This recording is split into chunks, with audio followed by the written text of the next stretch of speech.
Assalamualaikum warahmatullahi wabarakatuh.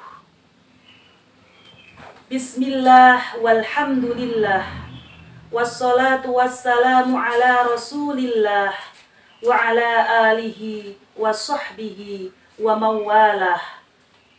Amma ba'dah. Ibu-ibu Dharma Wanita Persatuan Kementerian Agama yang dimuliakan Allah Subhanahu wa Ta'ala. Di dalam Al-Quran ada 3 surat yang diberi sebutan dengan nama 3 binatang kecil, yaitu An-Naml, Al-Ankabut, dan An-Nahl. Yang pertama surat An-Naml yang berarti semut. Menurut penelitian, binatang yang bernama semut ini dapat menghimpun makanan sedikit demi sedikit tanpa henti-hentinya. Konon, binatang kecil ini dapat menghimpun makanan untuk bertahun-tahun, padahal usianya tidak lebih dari 1 tahun. Kelobaan dan ketamakannya terhadap makanan sedemikian besar, sehingga sampai-sampai sebagaimana sering kita lihat, semut acap kali mengangkat sesuatu yang lebih besar dari badannya, meskipun sesuatu tadi tidak berguna baginya. Surat yang kedua adalah surat Al-Ankabut, yang berarti laba-laba.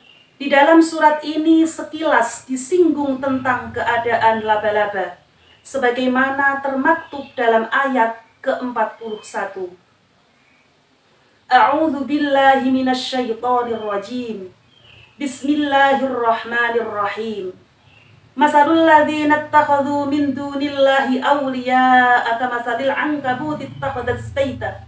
Wa inna awhanal buyuti labaitul ankabut law kanu ya'lamun.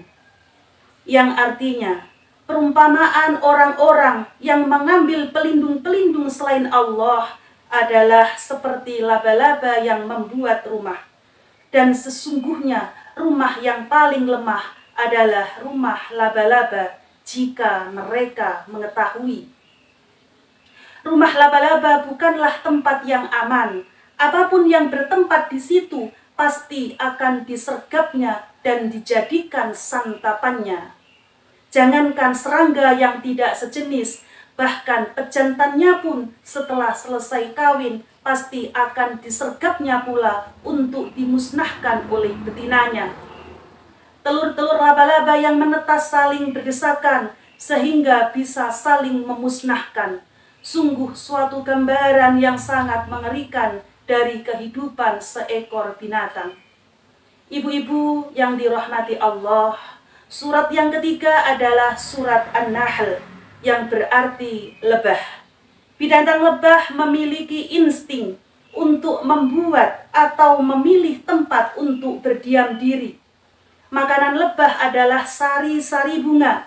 Lebah mengolah makanannya dan hasil olahannya adalah lilin dan madu yang bermanfaat bagi manusia. Lilin bisa dijadikan sebagai penerang dan madu bisa dijadikan sebagai obat yang dapat menyembuhkan. Yakhruju min butuniha syarabun mukhtalifun alwanuh fihi shifaa'ul linnas. Dari perut lebah keluar minuman, yaitu madu yang bermacam-macam warnanya, yang di dalamnya terdapat obat yang dapat menyembuhkan bagi manusia.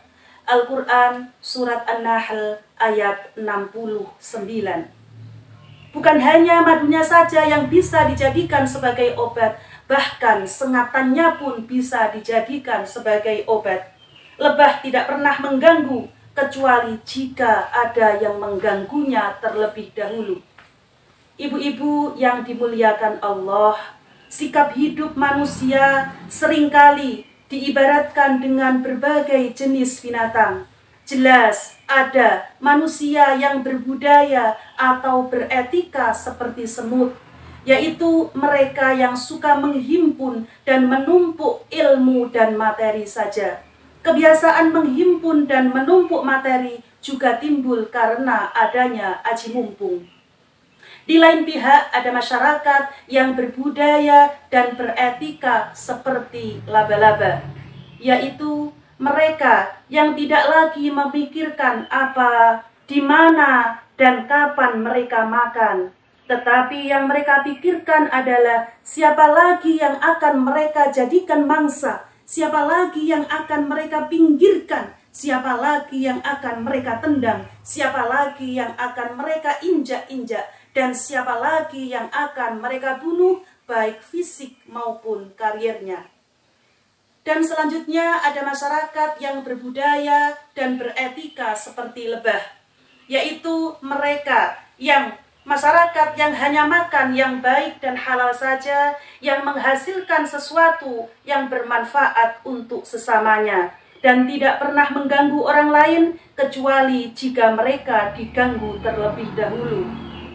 Itulah gambaran seorang mukmin sebagaimana yang diibaratkan oleh Rasulullah Muhammad sallallahu alaihi wasallam. Seorang mukmin diibaratkan sebagai lebah. Dia tidak akan makan kecuali yang baik dan halal, tidak akan menghasilkan kecuali yang bermanfaat, dan jika menimpa sesuatu tidak akan merusaknya. Ibu-ibu Dharma Wanita Persatuan, Kementerian Agama yang diridhoi Allah, semoga dengan berpuasa di bulan Ramadan ini kita dapat membangun budaya atau etika yang positif, tidak makan kecuali yang baik dan halal, dan tidak menghasilkan kecuali yang bermanfaat untuk lingkungan sekitar kita, tidak pernah mengganggu, tidak pernah merusak lingkungan sekitar kita.